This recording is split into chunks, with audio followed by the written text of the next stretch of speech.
People have long dreamed of moving to California, but increasingly the people in the state are looking to get out. According to recently released data from the U.S. Census, about 38,000 more people left California than entered it in 2018. This is the second straight year that migration to the state was negative, and it's a trend that is speeding up. Every year since 2014, net migration has fallen. California's income tax revenue, about 70%, comes from the tax returns of about 150,000 multi-millionaires and billionaires, most of them in the entertainment and IT industries.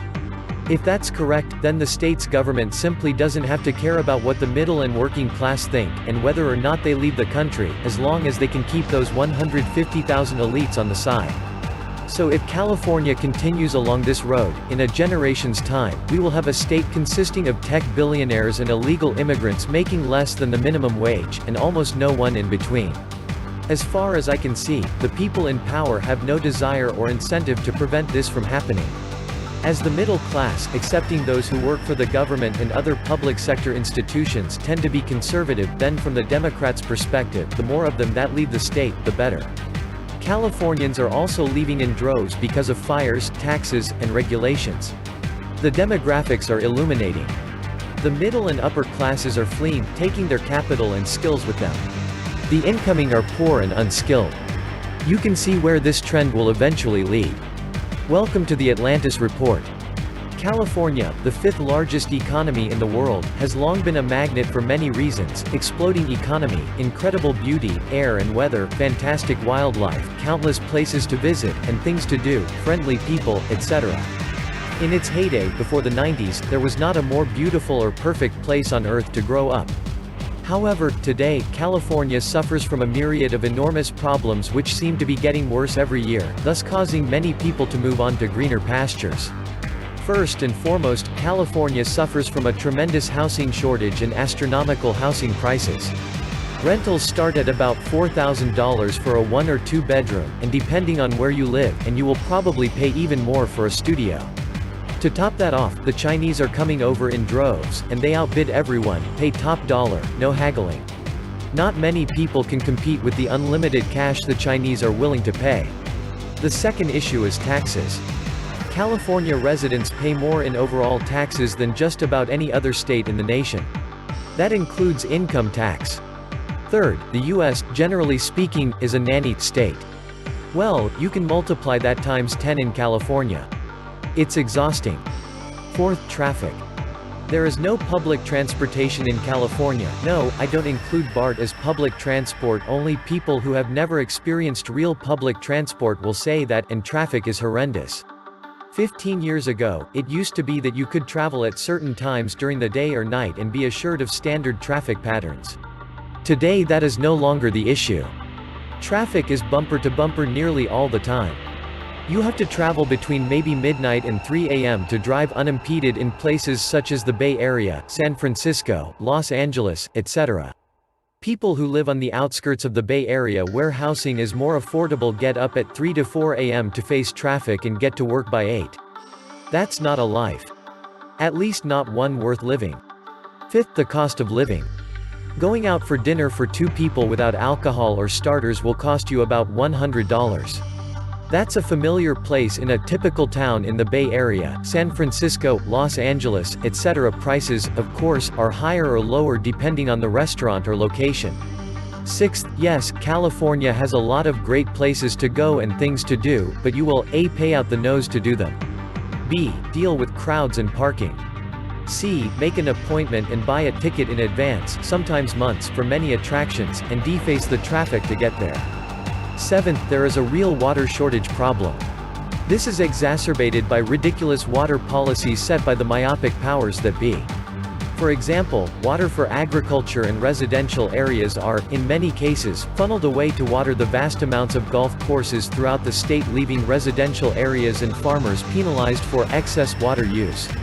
That means no greenery for homes, which have postage stamp-sized yards, and fewer crop yields, or none, for farmers, or they pass down the cost to the consumer, thus giving the average shopper about 20 blueberries at a price $8 higher if you want organic. 8. Crime, it's a real issue. While I was visiting a friend in the Bay Area, there was a shooting across the street from his home. A week later, after talking to one of the reporters covering the issue, I found out that the house was being used as a bordello and a stopover for sex trafficking. This was in an affluent residential area, not the projects. She stated that it had become an epidemic throughout the state. I also got my car broken into while out to dinner in Palo Alto. Bastards took my favorite sneakers. 9th, an exploding illegal immigration problem. The growing numbers of immigrants to California have put massive pressure on its already overburdened resources, and the outrageous taxes people pay are reflective of that. 10th, wildfires and earthquakes are a real concern. Not only to life and property but dealing with the everyday stress of these disasters makes for people who have constant jitters. Have you ever shaken a table with your knee for fun when you're sitting down with some Californians? Or asked someone if they smell smoke? They're all on constant semi-high alert. Especially the ones who lived through the serious quakes, wildfires in Los Angeles and the Bay Area, San Francisco. It's exhausting to be in that mental state all the time. The wildfires seem to come out of nowhere and move at lightning speed. Try sleeping when you know fire could be surrounding your house while you sleep. I know many people who left the Bay Area after the '89 quake. With months of aftershocks and delicate nerves, they just picked up and left. Same with the wildfires in Southern California. Only not worth it to a lot of folks. The population's still growing steadily due to immigration and the national birth rate. We may have just hit 40 million. Lack of population size isn't exactly a problem. And domestic migration to California is still massive. Domestic out-migration has been happening for decades. This story's not new. The reasons behind this are where things get quite interesting. Number 1, 25 years ago, out-migration was mostly happening as a result of the cultural wars that California was fighting internally. Similar to what's currently happening at the national level, California had to make a conscious decision to move forward in being a multicultural, liberal state. It wasn't a pretty scene, but the result was definitive. Hence you had a large number of people leave the state for political reasons, and they made other countries such as Idaho more conservative as a result. These people have entirely left California behind, they think it's gone to hell, and are not interested in importing any of it where they are.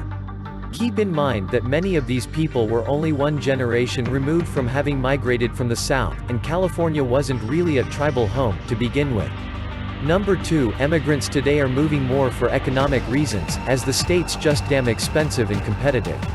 This group mostly moves to settle down.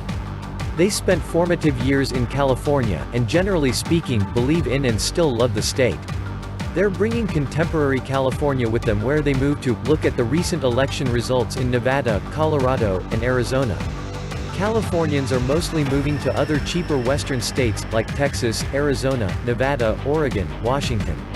According to an analysis from the Sacramento Bee. As housing in California continues to skyrocket in expense, it increasingly makes sense to leave. According to the real estate company Zillow, the average house in California has risen from about $300,000 in 2012 to about $550,000 in 2019. Those numbers have scared many families out of the state. Where are people coming from California? Mostly colder places, but also places with more diversity like Hawaii and Florida. Even though it seems California has a large economy, it also has a lot of debt. Some Californians, for some reason, seem to think increasing taxes will help the debt problem, but it just doesn't work that way. Illegal immigration also burdens the economy and exacerbates the debt in the long run.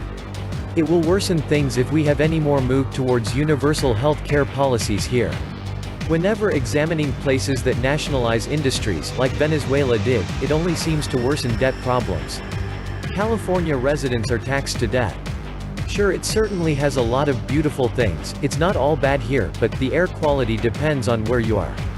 If you're somewhere like Los Angeles, from a distance away, you can see a transparent layer of smog hovering above.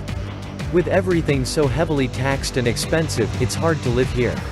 There's a growing number of homeless and unemployment because of lack of housing, and you're likely to need at least 2 jobs to sustain yourself. More people having multiple positions increases unemployment, that's why unemployment increased after the ACA 2010. You can especially see this in places like LA and around San Francisco. It'd be nice to have more homeless shelters to help people get back on their feet, but getting back on your feet will only take you so far if you can't afford things. Sure, there are fun things to do, but that's if you have the money to do them. It's very unfriendly to business, so they don't have much reason to stay and help with the debt. It's way more beneficial to do business elsewhere.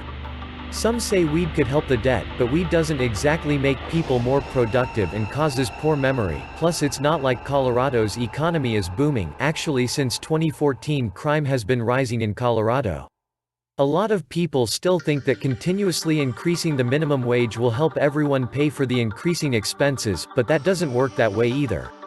The more businesses have to pay each individual, the higher retail prices must go to help pay those people. The money has to come from somewhere. Crime is going up, like in our Latino communities, too, including more drug dealers, etc. Increased illegal immigration hurts lower-income families' jobs. If you're rich here, the more money you make, the more gets taken through taxes, but if you're poor, though poor is relative in US terms, and work minimum wage, you need 2 or more just to support yourself and/or a family, but that's difficult when much of illegal immigration takes lower-income jobs. Fires are pretty big here. Most of them are caused by people being careless and/or dumb. The drought isn't fun. Not a place you'd want to retire in.